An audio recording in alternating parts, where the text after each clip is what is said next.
that trumps everything is that we have their heart. Okay, welcome everyone. Here we are again. And as you saw by the title, it's going to be interesting. And we know or hope you'll enjoy it. Yes.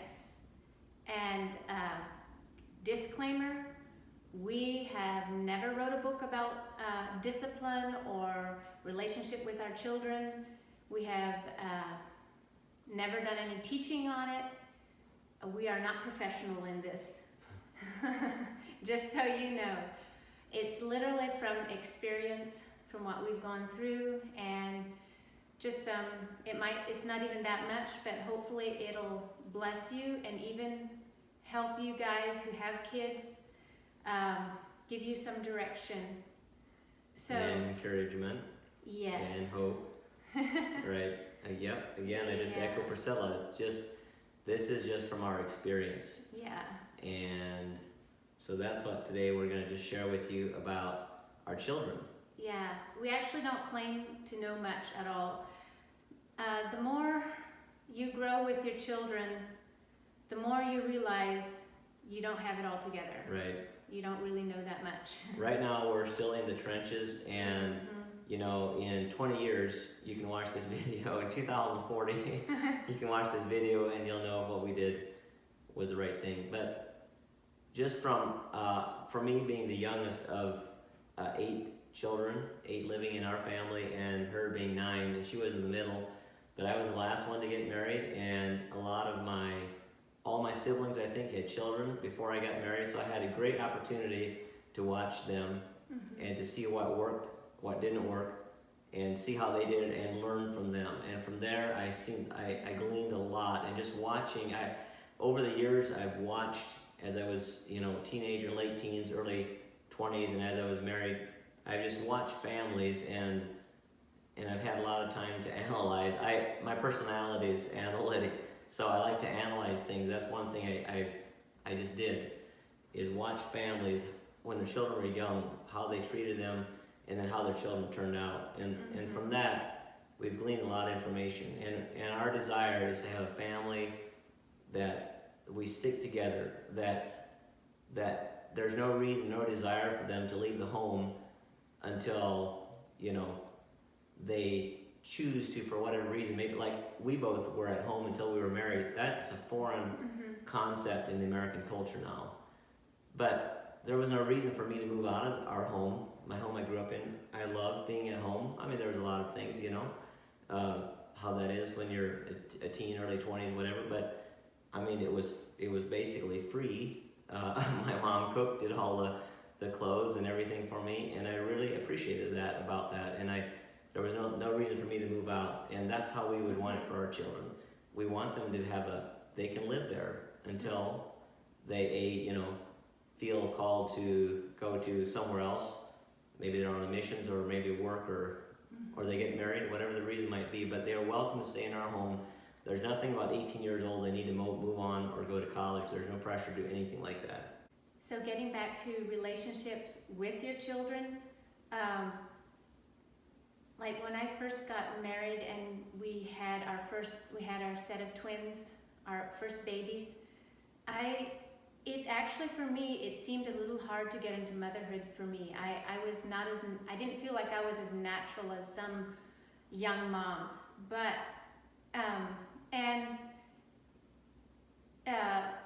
I realized that I had a subconscious thing in my brain that children are maybe a little bit of a nuisance, or they get in the way of what I want to do, or like now I have to take care of them for the rest of my life.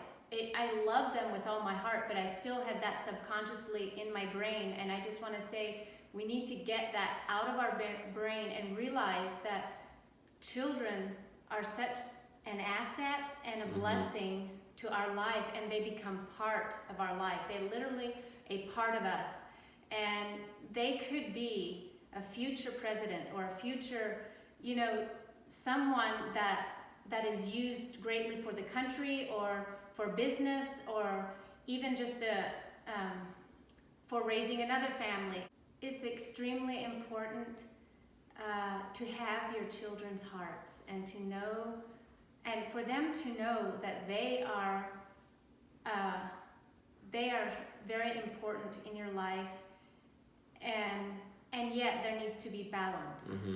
You know, if we don't have time for our children when they're young, we can't expect to have a relationship with them Right. when they're older. I mean, it can happen, but it'll be a lot harder if we Right. don't have their hearts, and if we don't have a relationship with them while they're young.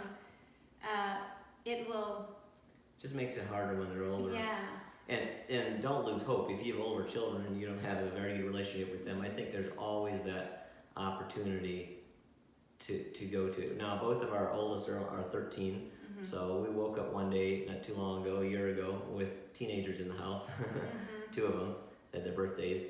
But I think we want to say that the main overall thing that we want to leave with you guys, and we'll share some more tips in a minute here, but the main thing I think that trumps everything is that we have their heart. Mm-hmm. If we have their heart, that's the number one thing that we strive for. Yeah. And everything, it kind of creates the boundary, I guess, of everything else, Mm-hmm. is to get their heart. If we have their heart, then there's so many things that take care of themselves, or it's so easy. So the question is, how do we get their heart, I guess? Mm-hmm. So why don't you share some ideas, Priscilla, of how we, in our family, each family's dynamics are totally different. I know people write books, and you read the book and like, well, that doesn't even apply to me, because their dynamics are so different in their Mm-hmm. family. You know, you can glean tips. But in our family dynamic, here are some things that we do that we help capture their heart. Yeah. One thing I would say, try to get on their level, on the children's level, and what they're saying. Sometimes we are so busy doing our thing, we can barely look at them while they're saying, Mom, you know, asking you something. And it's like, my mind is so busy. Literally, I have to stop what I'm doing, turn around, sometimes get on my knees, look in their eyes and say, yes, what is it? What do you want to tell me? And then make what they're saying important. And so I have to remind myself of that a lot, because I am someone who gets very focused in what I'm doing, and I don't want to be distracted. But I always have to remind myself to do that. And another thing would be affirming the children. Mm-hmm. And that is something that is difficult Mm-hmm. for us to do. What happens is they start, it's like a snowball effect. Mm-hmm. So if they start doing things that are irritating, or actually maybe disrespectful, or they start, you know, teasing or fighting with their brothers and sisters, and then you start reprimanding them, okay, stop, you know, or whatever, you start reprimanding them, and then later then it just is this snowball effect. It gets worse and worse and worse. It seems like to us like, okay, hold it, everything's got to stop here. Mm-hmm. Okay, the more you make them feel bad, the more they do that, it seems like. And you have to like just stop, time out, me, them, everybody.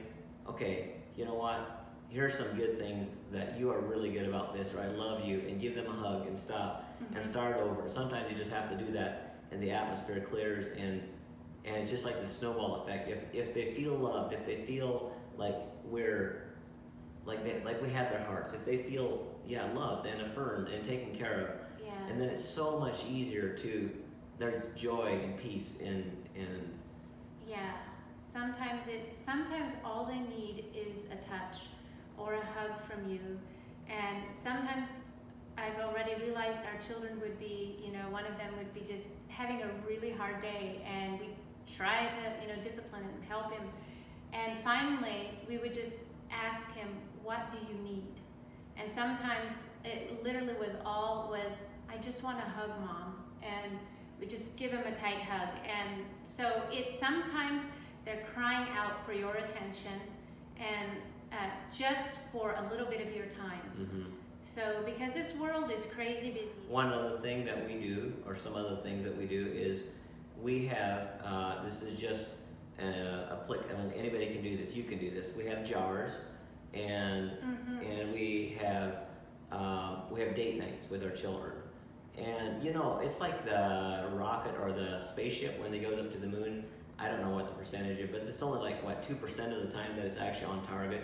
That's how our life is. Like we finally think, okay, we're in a pretty good zone with our children, and then boom, they're growing and they have this other need, and then that, and then it's like you're constantly adjusting. And it's just, it's hard to stay in this centered balance. And it's just always, family dynamics are just changing continually. Yeah, they are. It's just constant. So, but one thing that we do is we physically take jars, and we have date nights. And we put all the children's names in the jar, and then we, for example... It's date night with mom and date night Yeah, with there you dad. go, 2 jars, date night with mom, date night with dad. And we'll kind of cycle through that. Maybe we might do 1 date a week total, or sometimes in the winter, if it's a little bit slower, we'll maybe do 2 date nights until they're cycled through, and then we might wait a few months and then do it again.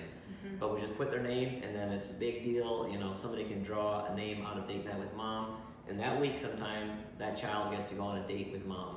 And then we might do the same thing with dad. So sometime that week that child can go on a date with dad until all the children have had a date. Or we've done things where we put it in a jar and they get to sleep with dad and mom. That's always a challenge for us because we have a rough night. But it's so special for them to sleep with us sometimes. And we do that maybe once a year. It's not very often, but it's enough that they really look forward. They love that. Or we've done things where they each get to pick a game. And they write their little game, whatever they want, and they put it in a jar, and then we'll say, okay, this week, this evening, we're gonna totally have family time where everything else is blocked out, and somebody gets to pick a game, and whatever game that is, we'll play it that evening. Could be anything. It could be like wrestling upstairs, or it could be a board game, or playing tag, or jumping on the trampoline. It doesn't matter. Whatever that game is, that's what we would do. On a date, okay, let's say, what do we do on a date? Okay, go ahead, tell them what we might do on a date. Well, sometimes we usually go grab something to eat somewhere. We keep it simple, that's the whole idea. It's not to spend a lot of money, and it's not be extravagant, it's just to spend time with them. That's the whole idea. Yeah, just a quick bite to eat somewhere, and then Either McDonald's or Burger Express or something like that, a fast food place. And then we usually, I've gone on a bike ride with one of my sons, or we go on a walk, or we, what else do we do? Sometimes they want to go bowling, so we've gone bowling in the past. Playground, the younger ones want to go to the playground in town, the park, so we'll go to the park with them. Just simple things that we can do. We have to make it doable, or we won't do it. So it's got to be inexpensive and doable. Right, so that's some physical things that we actually can do and that you can do. So spend time with them. And I would encourage you to read the 5 love languages of children. It's similar to adults, but each child has a different love language, and we work hard to find out what is their love language, what do they need, and what are their personalities. Some of them actually like to spend time, quality time, and others, that's not their thing. It's like gifts, or it might be acts of service, doing something with them, like building a treehouse with them. Quality time, just spending time with them. Or what's the other one? There's another one. Physical touch. Physical touch. Give them lots of hugs. So each child is different, has different needs, but the words of affirmation. Right, words of affirmation. So we just try to, and again, everything that we're saying here is just what we're working on. We fail dramatically many times, but this is our heart. This is kind of the course that we're on, or this path, this journey, and we just hope that this gives you some ideas and gives you some encouragement. Yeah, and our heart is to, like I said before, is to affirm our children more than we reprimand them. Yes. Which it often is the other way around. Parents tend to, because you want your children to do the right thing, so you're always telling them, this way and that way. Don't do that. Don't do this. And instead of just, affirming them above you're reprimanding them. Right. And the other thing that we try to do is saying, instead of saying don't do that, don't get your shoes on the carpet or whatever it might be. We try to say this. It's just a simple thing, but in a positive way. Says, please try to keep your shoes off the carpet if they're muddy, something like that, or quit running or don't run. Instead of saying that, says please walk. Just some simple things like that. So it's not always negative toward them. because we would get tired if people would always tell us, don't do this, don't do that. They're little people and they have emotions just like we do, so that's a simple thing. Then just another practical thing, when they're fighting with each other or arguing with each other, we have a practice of making them look at each other in the eye and say, whoever was the offender, say, I am very sorry to be disrespectful to you, or whatever it is. And a lot of times we don't know which one it is, so they have to So both say both it. of them have to do it, Right. and then they both have to forgive each other, and then they often also even ask Jesus to forgive them, and just Right. And thank him for forgiving them too. yeah, and it's just a practice of respect, Yes. you know. And the other thing is, a lot of times we have them hug each other, because they can say the words with their mouth, but they might totally be not sorry in their hearts. So doing actually physically something as hugging each other, and so yeah, it doesn't always work out perfectly like that, but that really seems to help, and they are actually quick to forgive, and that goes with the personality, I think, a little bit too. But a lot of times, our boys they're twins, and so they're equal, and they're either best friends, they're just amazing that what they can get done together. It's incredible. They work together. I don't know how to say it. It's like more than two people. Like they have all these ideas, and it's really neat. But they also have, because they're equal and they're the oldest, they have this thing where they're kind of like trying to get a little bit on top of each other. They're in that age still, and so they can get really into some head-to-head stuff. Fortunately, they don't ever fight, but they have some fighting words.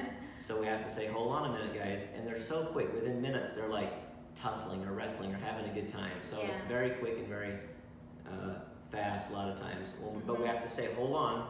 We actually, if we just leave it, it seems like it just gets worse and gets worse and everything. So yeah, and I believe the other thing is the other way to have the heart of your child is for us parents to be willing to humble ourselves and say, I'm sorry. Not say, well, I did this because, defending ourselves. Literally, if we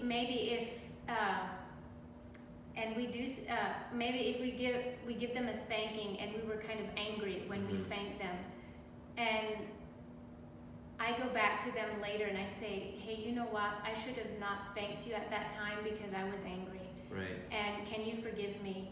And it really does something to your child when they know that that their mom and dad can come and actually say they're sorry for something they didn't do the right way. Here's another huge tip that is extremely difficult for adults, for me. And sometimes Priscilla and I get into a disagreement. It's just the way it is. I wish we would live perfectly happily all the time. And I want to say we love each other. Marriage is awesome. But sometimes we're tired and we're just a little grumpy, and we might get in a little argument. And it could even be in front of the children. And it is so important for us to humble ourselves in front of our children and go to our spouse and say, you know what? I'm so sorry, what I did to you was wrong. If they have to do it, we certainly have to do it to model that. And it's important that they see that. And it just creates a love in their heart for mom and dad if we can do that. And it's so important. I always try, if we get in an argument or something like that, or even if it's just a tense atmosphere or whatever, I always try, and it was in front of the children, I think it's so important to humble ourselves. It's the hardest thing in the world to do, but go to our spouse in front of them and even tell the children, you know what I did to mom, or what I said, or just even my attitude wasn't right. I'm so sorry, please forgive me. And then, love Priscilla for that, and or kiss her and hug her in front of the children. It's wonderful. It does amazing things to your children. Yeah. Okay, let's talk about traditions a little bit. Oh yeah, let's do that. We grew up, as you know, in Amish, as Amish in Amish community, and traditions are extremely, that is almost the ultimate thing in Amish community's tradition. So when people leave the Amish, they want to oftentimes throw out traditions, like they're really not traditions. A lot of them do, and there's good and bad traditions, right? But traditions have value, good traditions of value. And I'm talking about traditions like, okay, for example, we make every evening we pray together before we go to bed.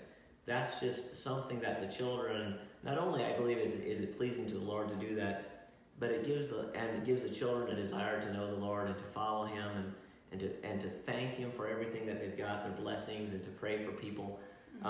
But it builds a tradition. And just for example, like we're filming this because we're having a little getaway, and we call home every night. We actually pray with them over the phone. We just bless them and pray for a good night's sleep. And so the other night we called them, and it was early. It wasn't quite bedtime yet. It was close to bedtime.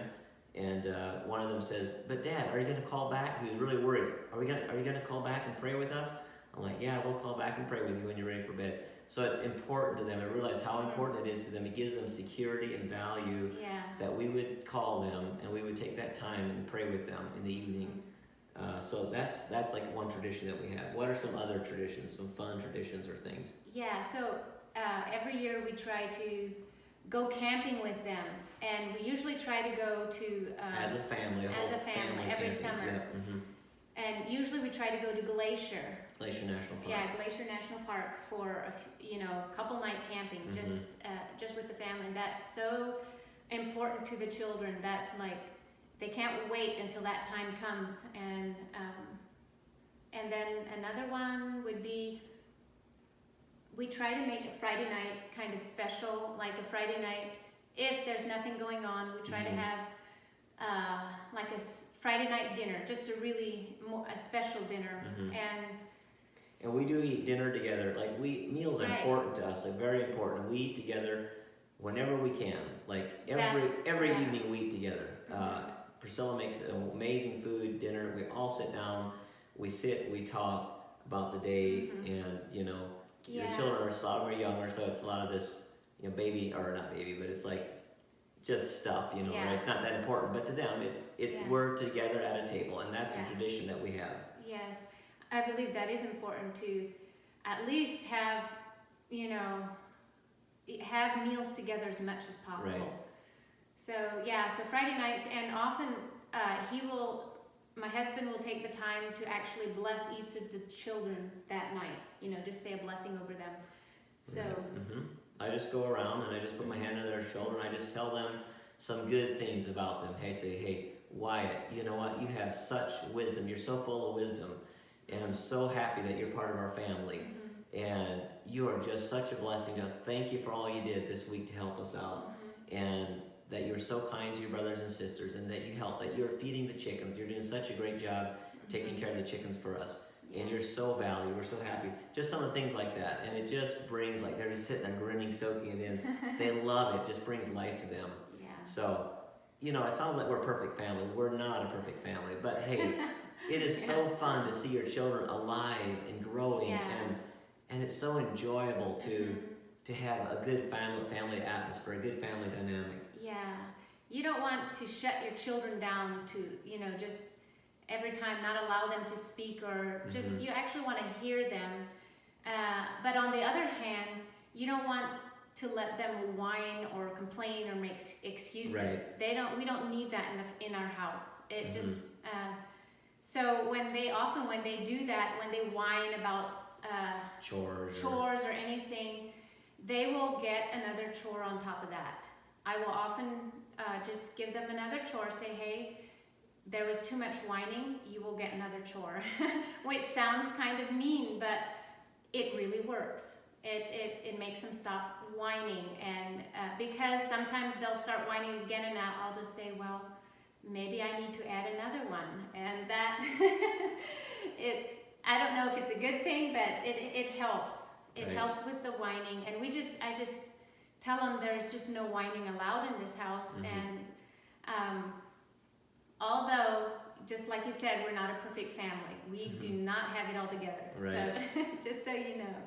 We're on a journey, same as you are. And these are just some things that we've, like again, we've observed other couples and the things we've learned over the years. And so this is a journey that we're on. And we really hope that you've learned something from this.